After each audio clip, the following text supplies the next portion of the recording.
let's get started with different strokes from the Social Entrepreneurship panel. Harsh Bhargav and his team are all set and ready. And I will briefly introduce the 5 panelists as they clear out. Harsh Bhargav is a professor, VVSB, former professor, ICFAI Business School, Hyderabad, 1973, M.Tech, from IIT Kanpur, MMS, SIDM USA, institution building, leadership, and change management. He dealing with uncertainty. He's a speaker, has been a speaker at BGM 14, TCS, HSBC, Hitachi, IBM, IM Indore, many, many places. We are really honored to have Mr. BP Agarwal. Can we just work silently, guys? Thank you. Yeah. Mr. BP Agarwal, Executive Director, Sustainable Innovations, BE 1964. That's an old batch, isn't it? Yeah. ME in 1968, again from Pilani. PhD, specialized in fostering innovation, inventiveness, and creativity, and has spoken at universities, Pravasi Bharatiya Divas, World Bank, and many more. Dr. BP Agarwal founded Sustainable Innovations to pioneer sustainable business solutions for social problems. He perfected Akash Ganga, river from sky in Hindi, to provide safe drinking water and Arogya, disease-free, in Hindi, of course, to deliver healthcare to vulnerable people. He was recognized as CNN's 2015 Top 10 Hero.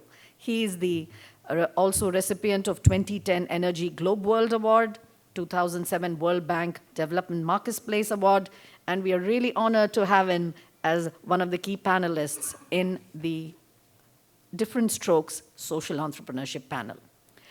We have Mr. MBL Agarwal, who will briefly introduce his CEO and director, Let's Change, Rahul Chova. Rahul is a graduate from IIT Kanpur. Mr. MBL is, of course, a Bitsian.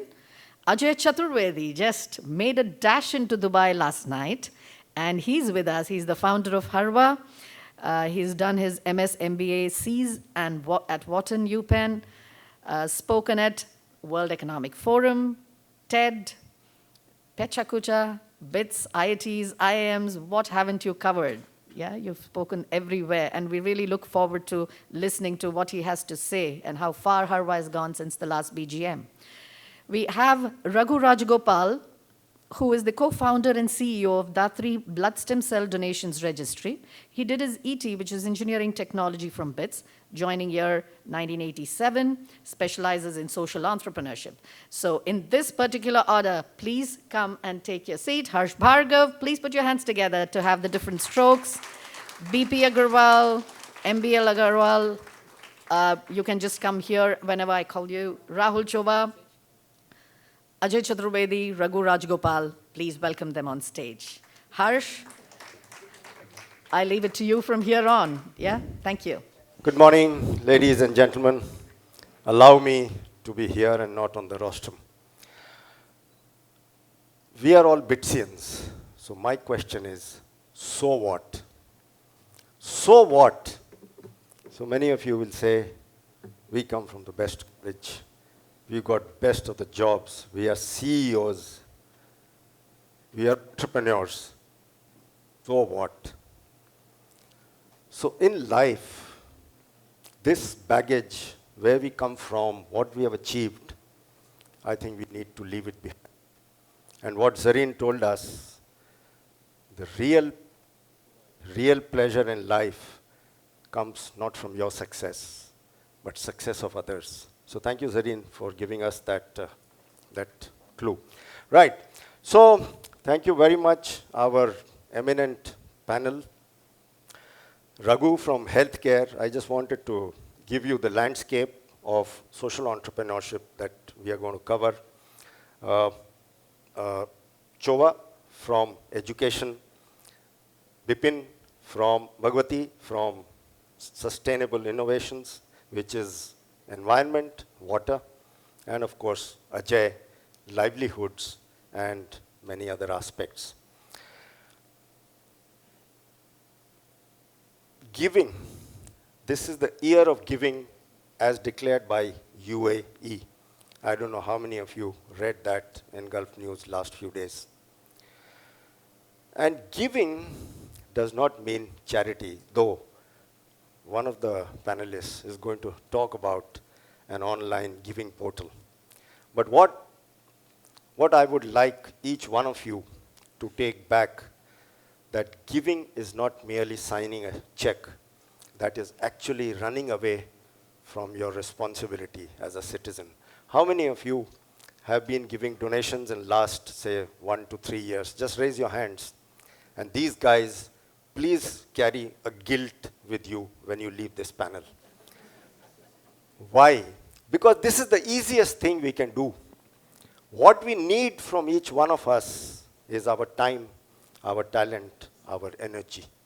And that's what each one of these gentlemen here is going to share with you. I want to give 2 more examples from Bitsians. There is a guy called Mayur Patnala. He's not here. 2007 or 8, around that batch. Campus placement, IBM, dream job, 5 years, and he suddenly quit. Why he quit? Because where IBM is located in Hyderabad, around IBM are bastis, slums. And those children of those residents had no means of getting quality education.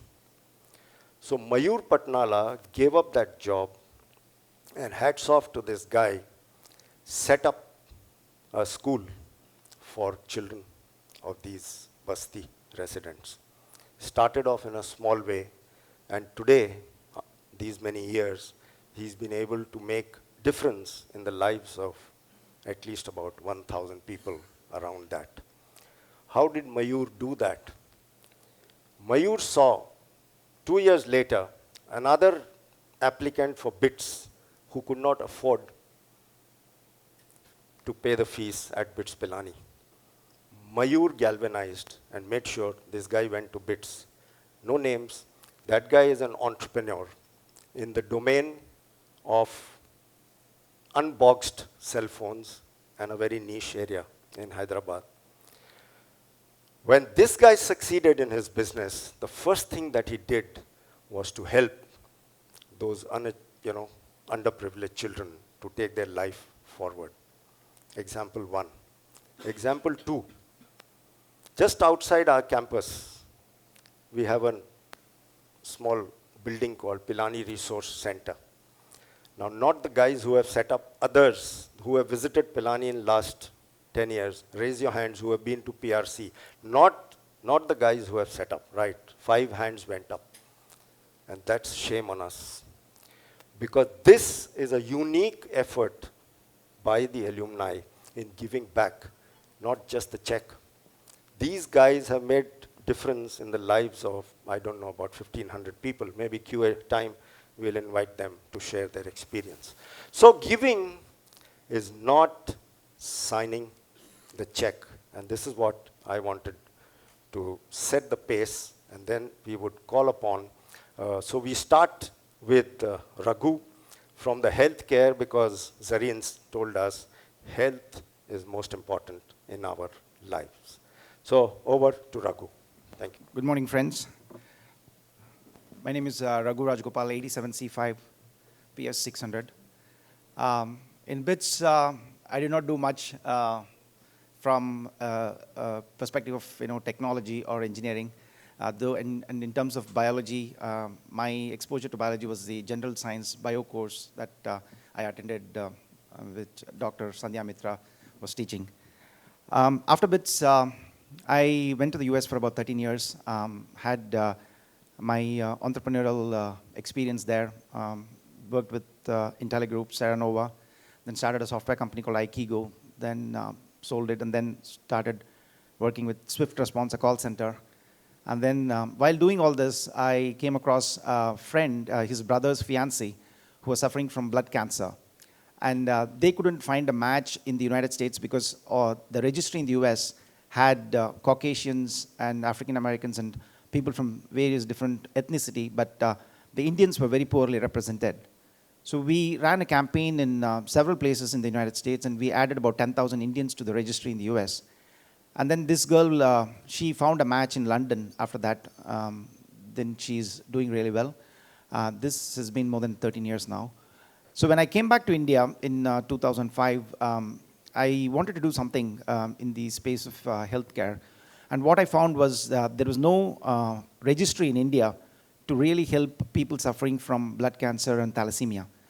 So in 2009, I co-founded Datri Blood Stem Cell Donors Registry, a not-for-profit, along with Dr. Nazi Cherub and Dr. Su Yang Yang. These two are thought leaders in the HLA, the human leukocyte antigen typing space based in New York. And I would like to share a few slides with you. First of all, I wanted to let you know that blood cancer is curable, thalassemia is curable, and over 100 blood disorders are curable. But what needs to happen is they need to go through what is called as a bone marrow transplant or a blood stem cell transplant. And for that, they need to have a genetic match with the donor.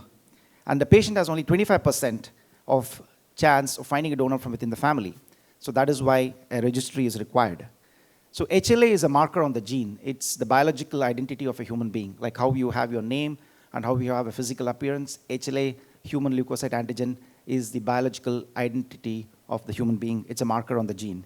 And what you see when you see an HLA typing of an individual is you'll see, it's called A, B, C, DRB, DQB. These are the loci in the HLA, which is what is necessary to be a match with that of the patient. These are all, the random alphanumeric values that you'll see. And in order to find the HLA, it's very simple. You'll just have to swab. This is a cotton swab. Put it in your mouth, rub it in the inside of the cheek, and the cheek cells gets attached to this. And this is what I send to New York and get the HLA typing done. So there are more than 10,000 children in India born with thalassemia. There are more than 50 registries in the world. Ethnicity plays a big role. The probability of finding a match for an Indian is anywhere between 1 in 10,000 to 1 in 2 million.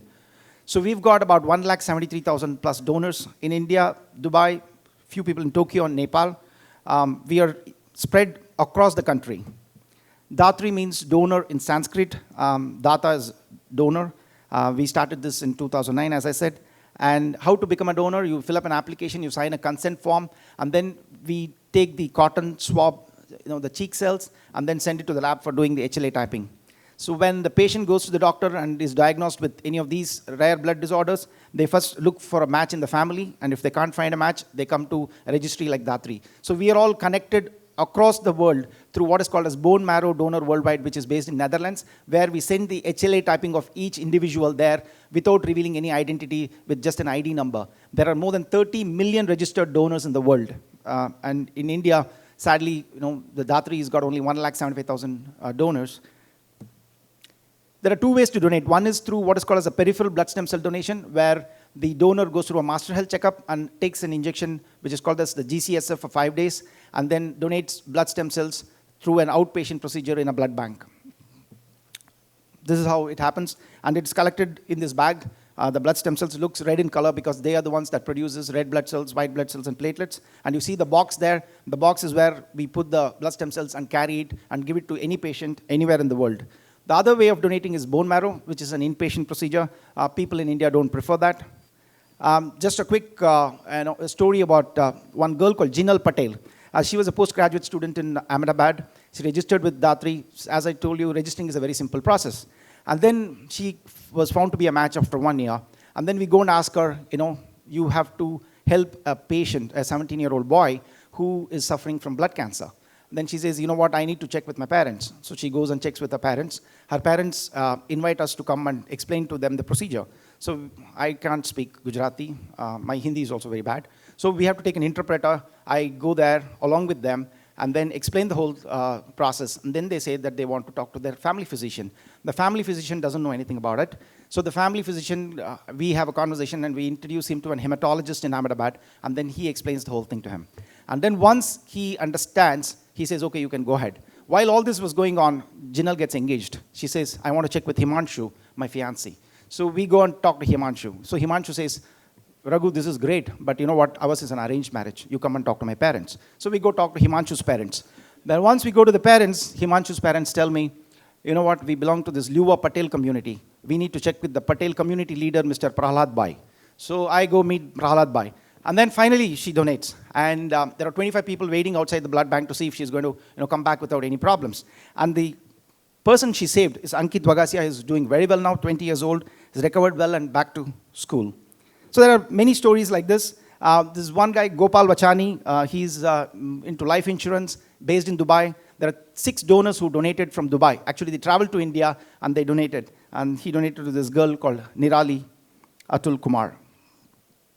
So the journey so far, 1,73,000+ donors. We have done about 1,400 camps across the country. We have facilitated 222 donations. We have tried to save 222 lives in the last 6 years. We service about 26 transplant centers in India and about 22 international transplant centers. And we work with about 15 collection centers in India. Collection centers is a center where you go and actually donate. There are Indians across the world that we have helped. A lot of people in the United States, UK, Turkey, Iran. So, and some people ask me, what is Datri? Are you maintaining a bank? So we are more than a bank. What we do is we actually take the donor through the facilitation of these blood stem cells and then actually carry the product and give it to the patient who's suffering from blood cancer. Our drive is to find a genetically matched donor for every patient who is suffering from either blood cancer or thalassemia. That is our vision. Thank you. Thank you. Thank you, Raghu, for keeping the time. For note for all panelists, on your right is our timekeeper. She looks very petite, but she is very strict with the timing. So now over to Rahul from the education sector. And would MBL, who is one of our alumni from 62 entry to BITS, like to introduce Rahul. 1962-67 batch. When I retired in 2005, settled down in Gurgaon, and with the help of my son, with his backing, we established one NGO, a trust, Leftstream Foundation, through which we have been helping number of NGOs. And a recent development, I'll just take half a minute to say, because which is something unique. We have a tie-up with government of Rajasthan, where we have actually appointed about 22 cluster managers, young professionals from TIS and Azim Premji Foundation and other postgraduates, who are actually looking after the self-help groups formations and proper functioning of self-help group. The idea is to impact the income levels of the women folk, the families. The thrust is always on women folk because they are the real ones who take these things seriously. Now, we had been supporting organizations, but then the thought came that how long can we go on supporting? The organizations have to be on their own in fundraising. So even though we are continuing with most of the organizations that we supported earlier, we have now started a platform for online giving, which helps organizations generate their funds through donations from a much wider network. Rahul Chauva and IIT Kanpur alumnus, he joined us about 3 years back. And ever since he has joined, he has given great impetus to the whole working of Let's Change Foundation. Over to Rahul Chauva. Thank you, sir. Good morning, everybody. So I'll just quickly go through the small presentation that I have made. So when Vikrant approached me with this unique idea and said that there were a lot of non-profits doing tremendous work in the grassroots level, but were seriously struggling with the problems of funds with them. And the age-old problem of going with long proposals to the corporates, to the HNI networks and all. But this avenue of reaching common people who can actually donate retail donations, let it be like 50 rupees, even to 10,000 or something more, that was not very much researched upon. There were few platforms like Give India and other platforms, but it was not digitized more. So here, I started my research when seeing that how the world is giving and where does India stand in that scale. I was very shocked to see that Myanmar was first in that. It has an inherent culture of giving, and people in Myanmar do a lot of charitable donation and a lot of charitable work. Though there are other three major countries, these are the three major platforms around the world. Just Giving is a platform which raises amounts for charities in United Kingdom, that's UK, and it has raised $4.2 billion from its incubation from 2001 till date. Next comes is Global Giving, which is based out in USA. US people are also generous enough. They have donated about 248 million, and these are all retail donations. I'm not talking about high net worth individuals and donations.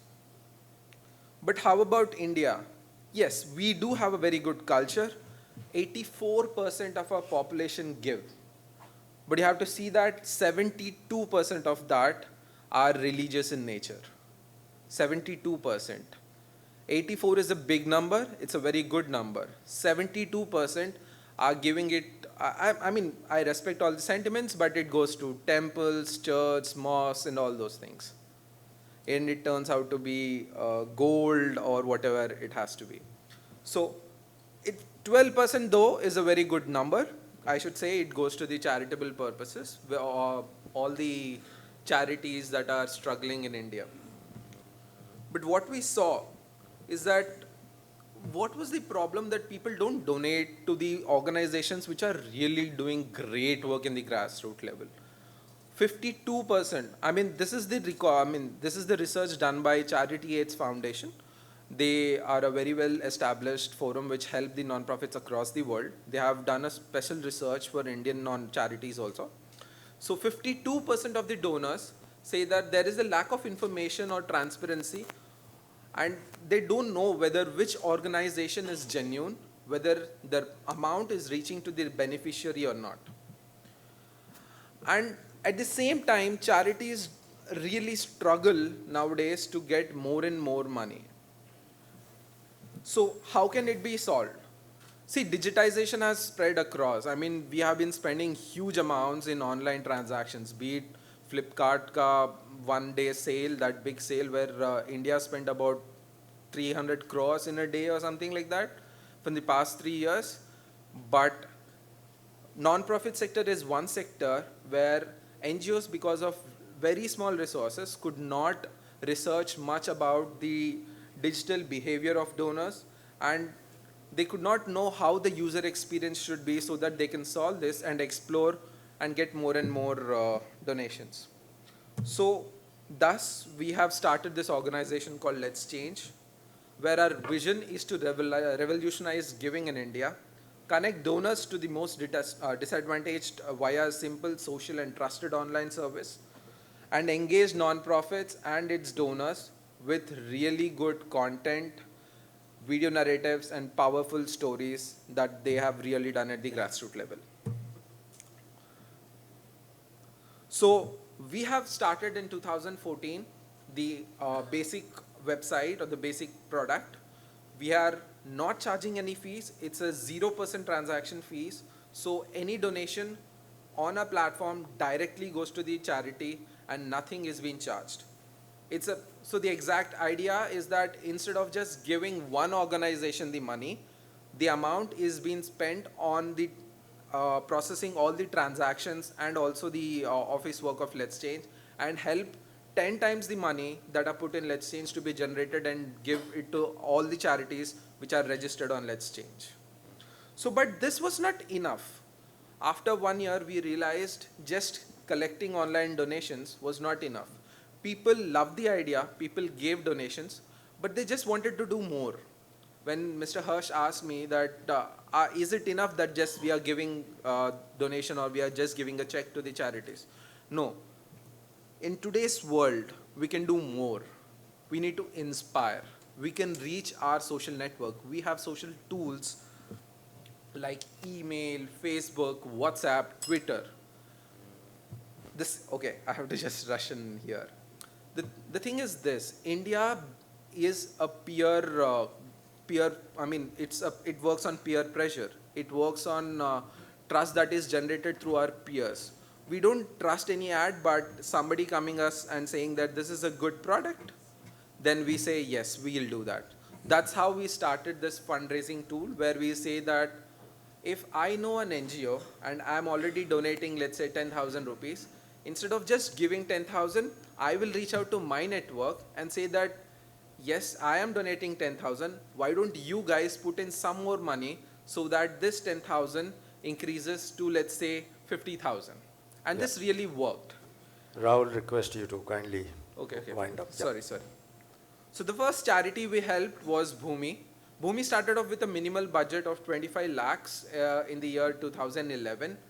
In 2014, when we approached and we did this, now, I'll quickly run. We did major campaigns where we had partnering organizations giving them matching grants. We had event fundraising done exactly on the product. Now Bhumi has 14 chapters and 12,000 volunteers and 3 lakh volunteers across India. Bhumi is a Chennai-based organization, works in the child education cause.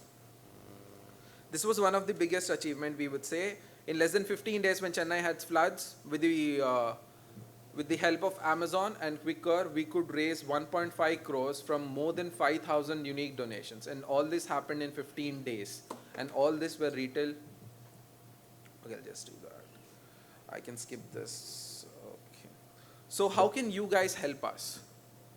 One, the 3 I's that Sandhya said introduced today morning, the same thing. Please inspire others to give. Please introduce us to more and more people that you find that we could collaborate with. And please invest yourself. Invest your time, invest your money, and whatever way you can invest in us, please do that.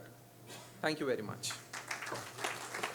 Thank you very much, Rahul. Now we request Bhagwati ji to please about Akash Ganga and many other ventures that he has created over last several years.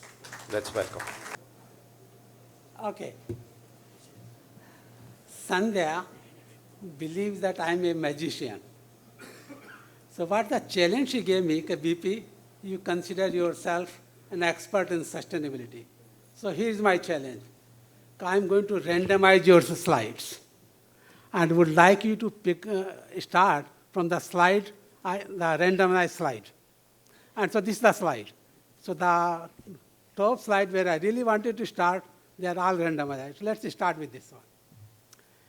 In 2015, December, USAID, United States Agency for International Development, they published a report.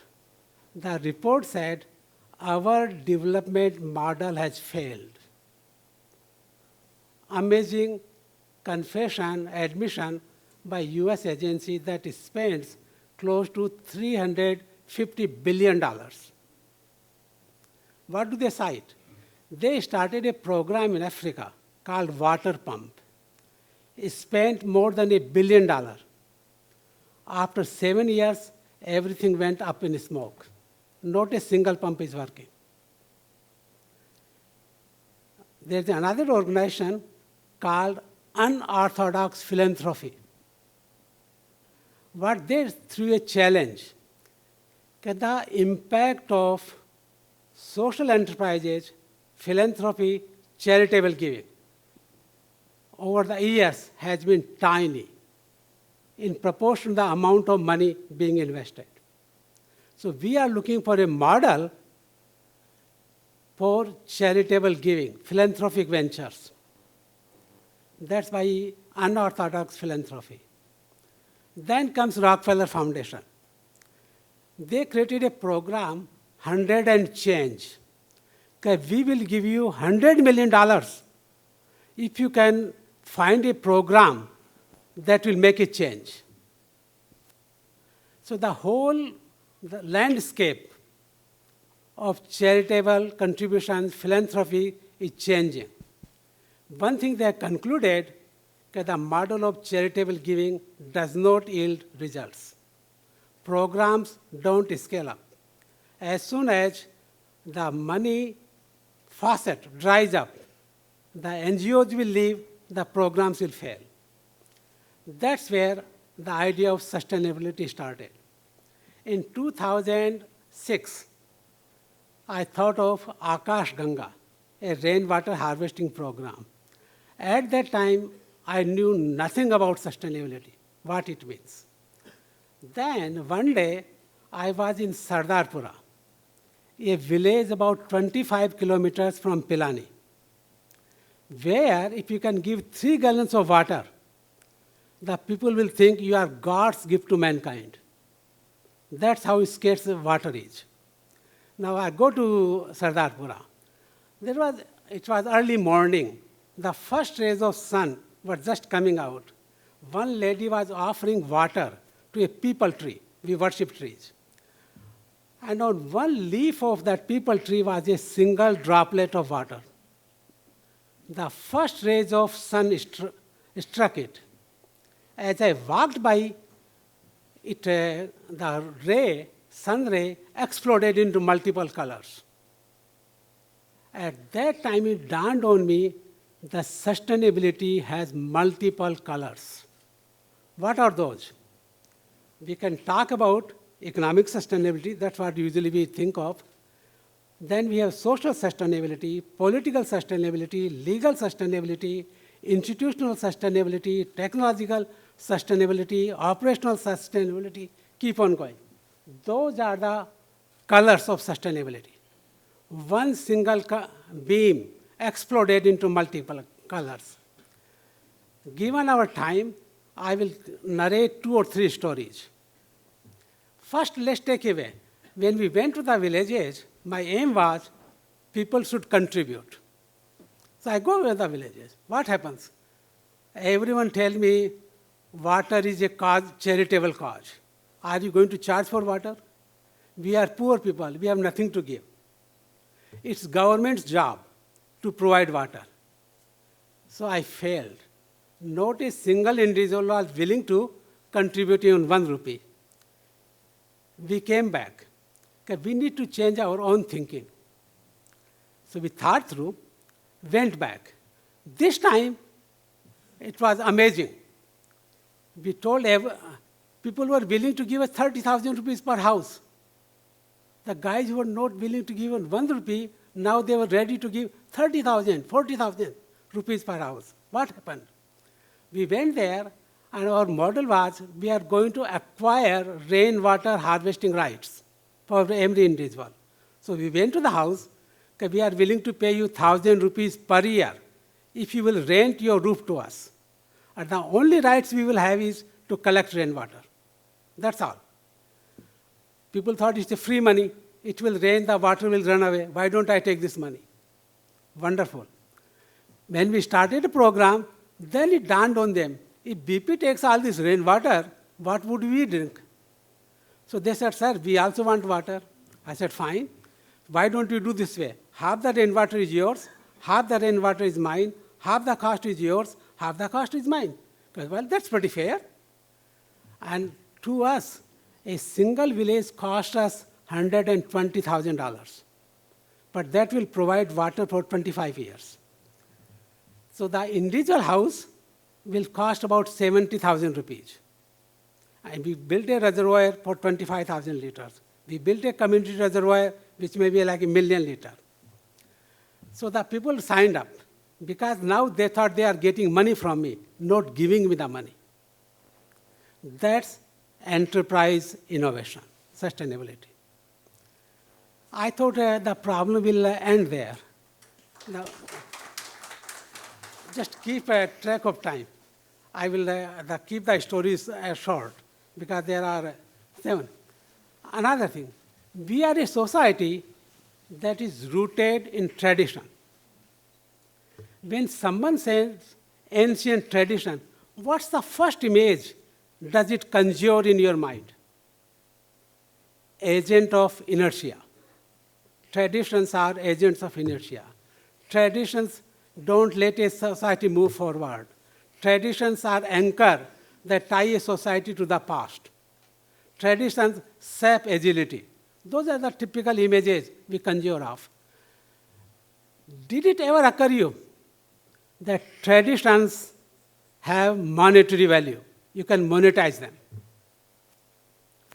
Lest you are cynical, skeptical, I will give you a couple of examples how we did it.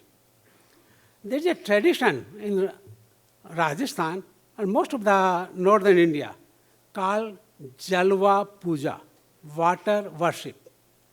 When you think of water worship, what am I going to teach these communities? They already worship water.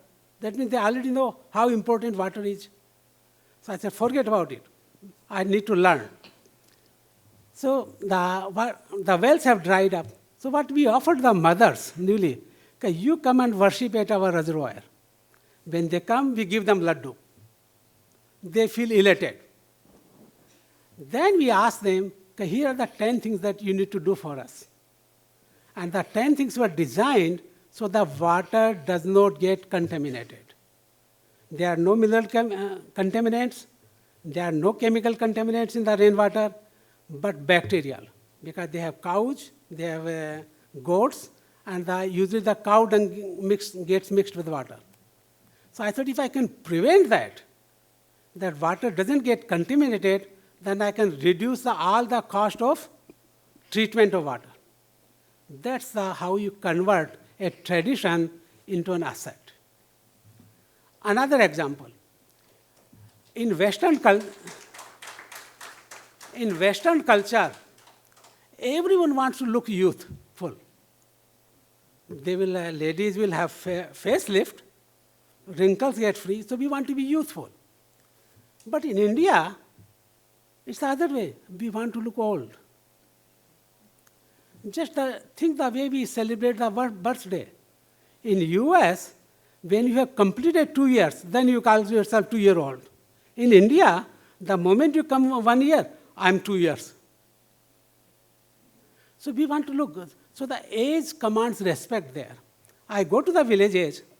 What do I tell them? I just guess the age of the audience. And I will add a couple of years to my age. So I will say I'm a 75-year-old. All of a sudden, everyone will listen.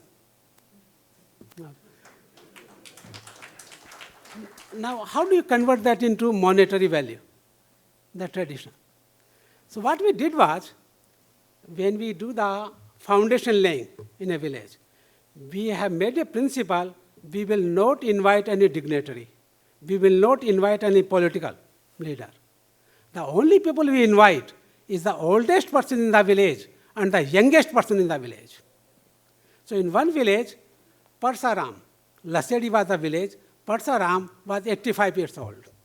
And what another thing you will notice is, the moment you get older in age, caste system does not matter. Everyone will respect age. So we invited Parsaram, we invited Ankita Kumari. She was 2 weeks old. We asked them to do the foundation laying. What is the message the community got?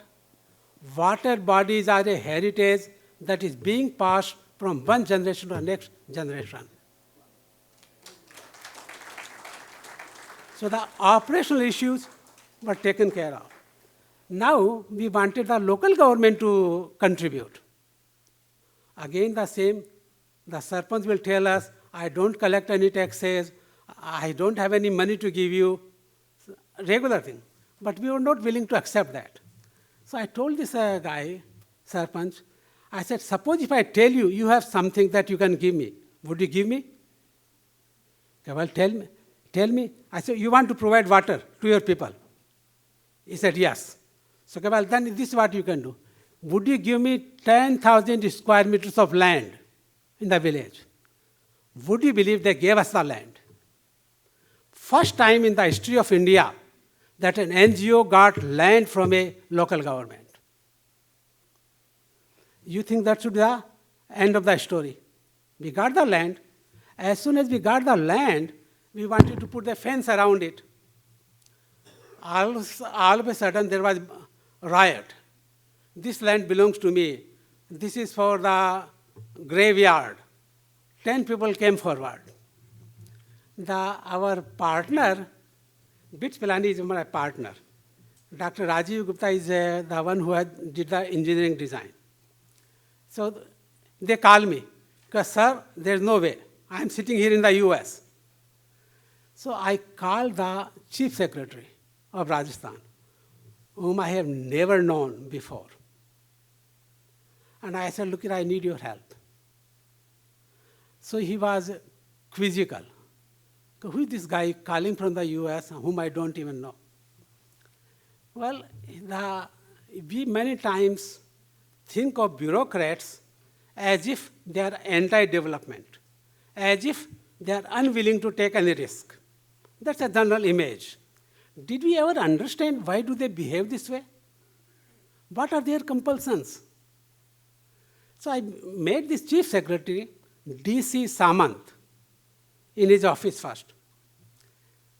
And when I went there, he did not believe who am I, why am I spending so much time? I'm 70 plus, and traveling from the US to India 4 times a year. What it is that I have to gain? That was his question in his mind. And he kept on beating around the bush. He won't ask me directly. Then it occurred to me that he wants to know something, but lest it offends me, he doesn't want to ask me. So I said, Mr. Samant, I want to share something with you. What? I said, I assure you, I don't make a single penny from this program. Neither I make it, nor my family will make it. I just wanted to share that with you. Then what does he tell me? He pointed to the door to his office. Everyone who enters my office wants me to circumvent law to favor him.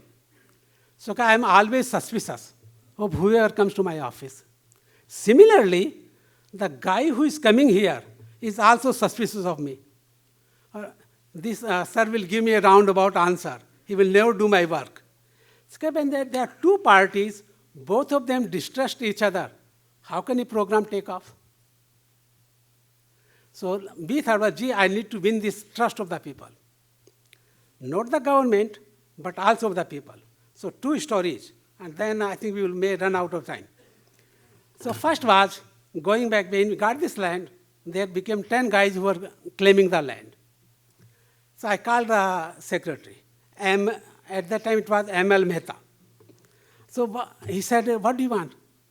I said, Mr. Mehta ji, I don't know what you can do for me. You should not be telling me, because this is what I can do for you, because I don't know what to ask of you.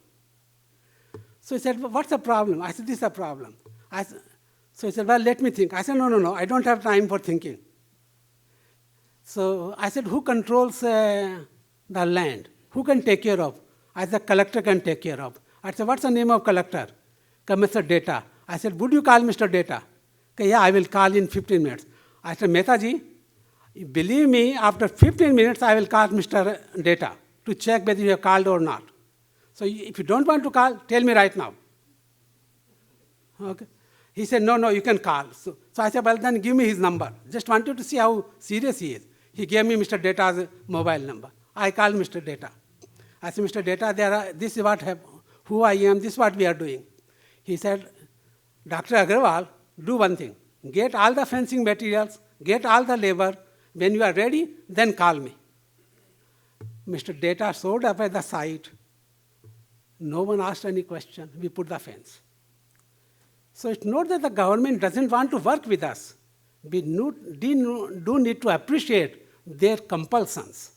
And if we can remove those compulsions, they will work with us. So that's one part of the trust. BPG, can we? Yes, I will 30 seconds, I will end it. Second story. We have a trust deficit in villages. So our argument was, if we have a trust deficit where people don't trust public institutions, how will the society ever grow? So our argument, we came back, think through, we said what we need to do is treat people in villages at par with the corporate auditors in the US. They must have the power, authority, rights at par with the corporate auditors in the US. So we created a program where the people in villages can go and audit us every single day, not at the end of the project. So if I tell them, okay, here's the bill of materials at the start of the program. This is how much it will cost. We report against it every week. So people can go and do that. So that is how we are creating trust.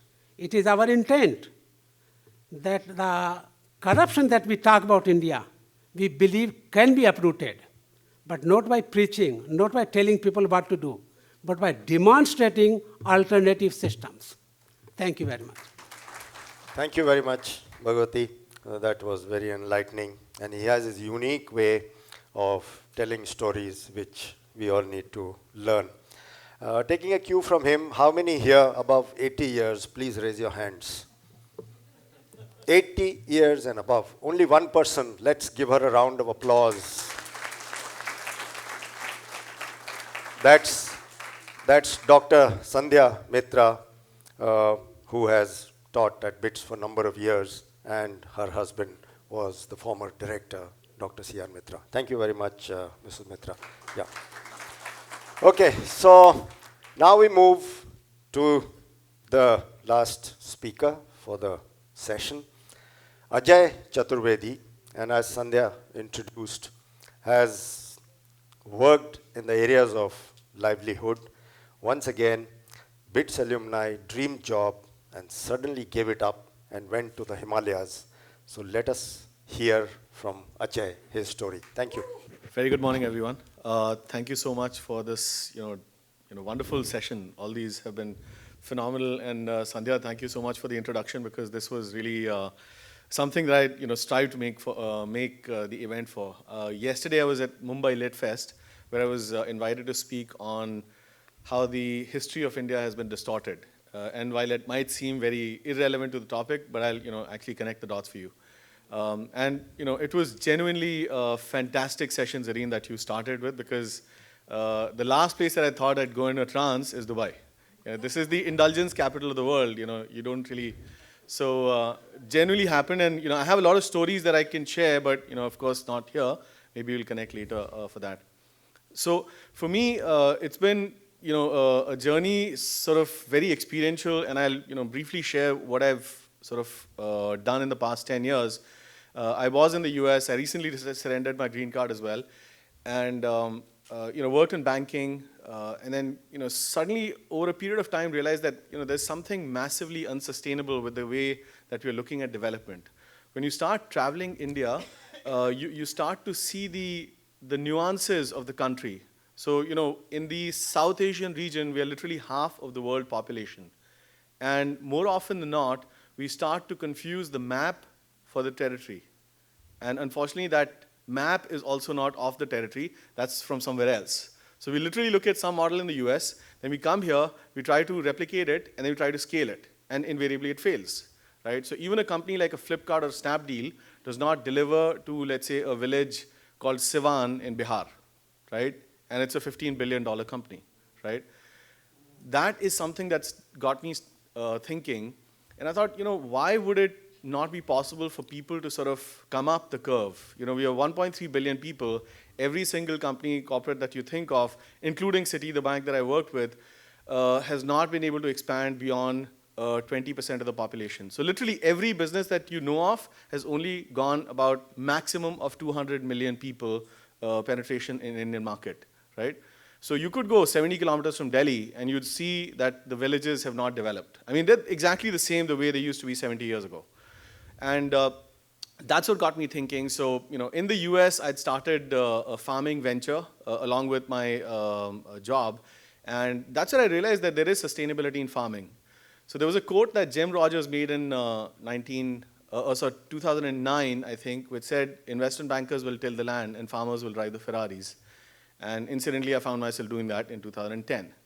Right, so I actually started a farming venture where we started with lemongrass and aloe vera in Dehradun, right, in the hills.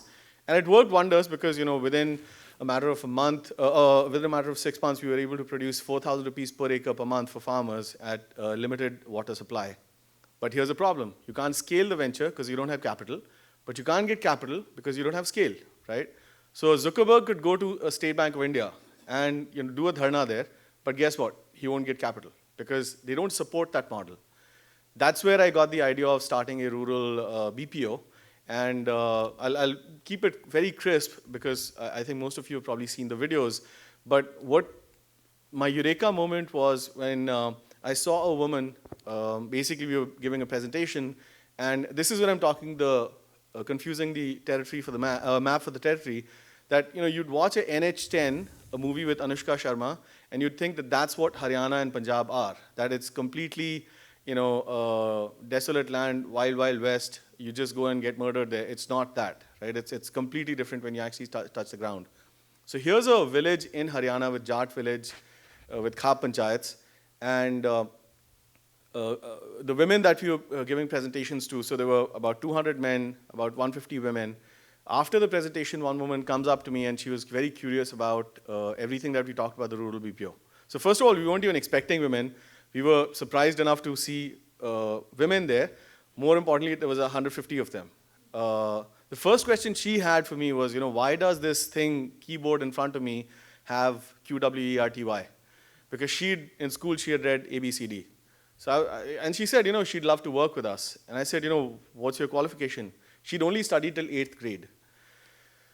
And I said, okay, I don't want to dishearten you, but you can't really work in this. Have you worked on a computer before? And she says, no, I've never even seen a computer. That's why I'm asking this question, right?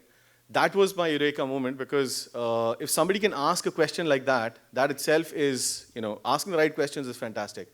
So we let her work on the computer for that, 3-4 hours that we were surveying. And when my whole team got back after 4 hours, this woman was beaming. And she said, sir, aapko kuch batana hai? And she got up and she started reciting the keyboard, right? So that was sort of the starting of the first all-women rural BPO, because she could recite the keyboard after seeing a computer for the first time in her life, and she'd only studied till 8th. That's when we, trained about 500 women in Haryana, and then we, launched the first all-women rural BPO. That became a world record, and it just started to scale from there, right? So we ended up acquiring a company in Rajasthan, and did things which were unthinkable at that time. There was no electricity in these villages in Haryana. They used to get like intermittent about 3 hours in the morning, 3 hours in the evening. So one of the biggest learnings for me was that, anywhere you go in India, you might not get a glass of clean water, but you'll definitely get chilled beer. If you have chilled beer, that means there's electricity. So we got electricity from paying 3,000 rupees to one of the liquor store owners, because that's usually what the sarpanches fight the elections for. So that's how we started. The 50 dongles that I had ordered in 2010 had to be made in Gurgaon in my apartment address, because none of the service providers would actually go to the villages, because they said it's a dark area. Now this is just 6 years back, right? So world has been changing rapidly, and we've been like really sort of seeing a lot of exciting developments happening. Now we expanded in the first 2 years to 4 states. So we ended up going to Rajasthan, we ended up going to Uttarakhand, we ended up going to Madhya Pradesh. And that's when you hit a massive roadblock, because in India, the diversity comes by truckloads. I mean, anything that works in Haryana will certainly not work in Rajasthan, right? You know it by culture. You can't even think of implementing the same model in Andhra Pradesh. So we started to expand, but that's when we hit massive roadblocks, and it's not as easily scalable and simple a solution that you'd think, right? And that's when I really got into a massively introspective state where the idea of technology innovation started to really bother me. And the more I thought, the more I realized, we've actually not innovated on technology at all in India, right? We come from a technology institution, so of course I'm an engineer by training. But when you go deeper and deeper and deeper, you realize we've not done any fundamental technology innovations. We've done a lot of process innovations, we've done a lot of other kinds of innovations, but not in technology, right? So fundamentally, there's no Cisco or a Microsoft or a Oracle or a Facebook or a Google, but we do have, part 3 or part 4 of Amazon, right? And that's where I started to travel extensively and see, and Agarwalji just said this, really nice thing that, when you start looking at a culture, there are things within the culture that are monetizable. And so before I quit my banking job in 2008-9, I'd gone to Himalayas. So I came back and quit the banking job in 2010. And this is where the learnings had sort of accumulated over a period of time. And everything that I went and visited and I saw was not working, I could actually connect the dots from a wisdom perspective of what really India is and how we're trying to look at it, right? And the book I wrote after that is called Lost Wisdom of the Swastika. so just to kind of compress it, I've already donated about 2 lakhs from my proceeds of the book to Chennai flood victims and Kashmiri flood victims in the past 1 year. But more importantly, what I realized is that 12 publishers refused the book. You know, they said, we can't publish the book because, you know, we love you, we love your story, we love everything about you, but we can't publish the book unless you change the cover and the title. And I said, but that's the point, right? Because first, what you're thinking it is, it's not, right? So I got to diminish that. Everyone thinks it's a religious symbol. How many of you know that it's not a religious symbol? How many of you know that it's actually a Vedic mathematics symbol? It's actually a Vedic mathematics symbol, right? So I was recently invited to the first International Vedic Mathematics Conference by the Ministry of External Affairs. They said, you know, you're probably the only person who's actually communicated it in such a succinct and simple way that people can now get it, right? And why is it important to us is because of a very simple principle. So all of us know about Bhagavad Gita. We've possibly read synopsis of it. Some of us have read it completely. The 3 most important questions that Bhagavad Gita tells you to ask. Who am I? Where have I come from? And where am I going? It's extremely philosophical, right? There's nothing religious about it. You can do whatever you want. So that's Satyug, apparently, right? Zoom into today. I have to get to Dubai airport. What's the first thing I do? Pull out Baba Google, right? What does it ask me? Where are you coming from? Where are you going? And it gives you an option. Are you a car? Are you a camel? Are you a horse? Are you walking? Right? Essentially, the wisdom remains eternal. The sort of channels change. This really helped me connect the dots in how can we implement the Harva model across, right? And so now we have 2 verticals in Harva. One is the rural BPO, which has expanded through partners. The other is a consulting vertical, where we actually have fellowships that we're floating across the country in different institutes. Now, those separate consulting cells are the ones that are, you know, helping us expand. And the book essentially is something that, you know, helps people sort of understand what India really is. But I won't, you know, take away time on that. But fortunately, the book has been doing really well, and that's what I was there to talk about at Mumbai Lit Fest. Everything that we know of history so far is about 30 to 40% right. Everything else is just interpretations. So the best way to actually understand it is understand where we are, which will help us innovate better technologically and help us advance better. Otherwise, we're just confusing the map for the territory. Yeah. Thank you so much. Hi, I'm Saf from Goa campus. I would like to know what are the scopes for a for-profit social entrepreneurship in India? Like, if you're running a for-profit social enterprise, how well can you project yourself towards people? And I mean, what are the scopes in general? This is precisely a semester-long subject that I teach in a business school in India. So if the need for that has been accepted by a school in India, you know that there is. One related fact which has happened in the last 3 years, courtesy Government of India, not despite. Companies Act was amended, Section 135 was added. And it says above certain turnover or paid up capital, you have to invest 2% of your profits into the social sector. Now we need people who understand finance, we need people who understand marketing, people who understand what is social need, how to impact assessment, evaluation, feedback. All of this can happen only when we have people who are formally trained in this field. So that's, I hope, answers your question. Yeah. Next. Which is history and what is mythology. Now how to, and especially this is more prevalent in India. Right. Not so much in Western countries. Right. Because you have a lot of written history. Right. But most of us in India, Right. we believe more in mythology than written history and Totally. keep on having controversies of Right. the European has twisted our history and all that. Completely get your question. In fact, I get the drift. This could be a 2-hour session. I can speak here the whole day, but I'll give you a very quick gist.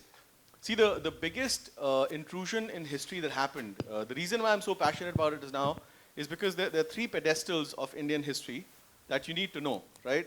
I can teach you mathematics two ways. I can say it's 2 plus 2 is equal to 4, right? Or I can say TWO, PLUS, TWIS equal to, right?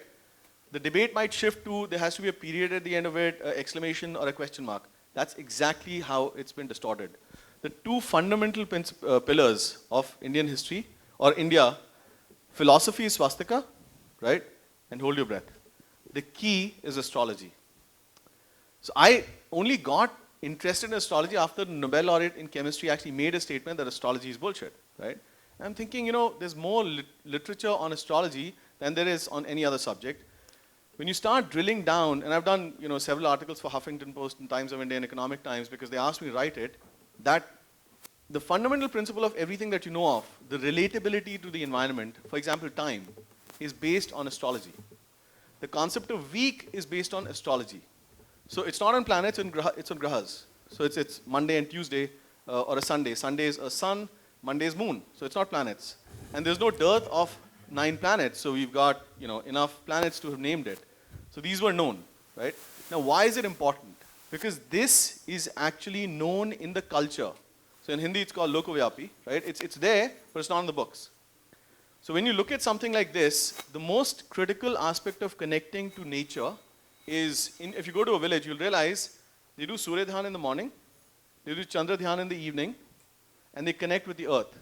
The idea of going and taking off your slippers in a temple is not that the temple will get dirty, it's to connect with the earth.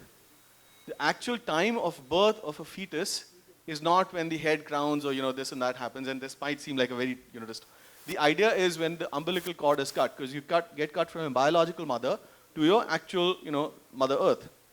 So these are the things, right? Once you understand the principle, then you'll realize the days of the week are based on these grahas. Those grahas are in temples.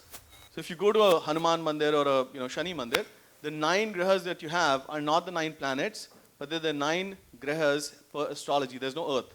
So it's Venus and Mercury and Sun, Moon, Rahu and Ketu, right?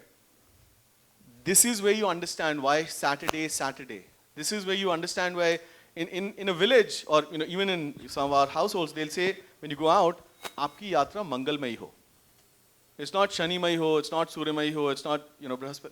Because Mangal is Mars, it's supposed to be a warrior planet, Kshatriya. Right?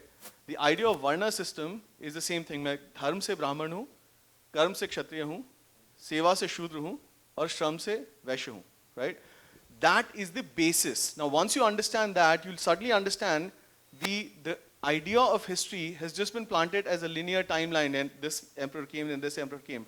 But the richness of the history and the learning that we can take away from it, back to the same philosophy, unless I know where I'm coming from, unless I know where I'm going, I will not be able to accomplish the task that I want. For me, the key, the driver that I have is innovation and entrepreneurship. And these are the key aspects in me telling people what they have to do, right?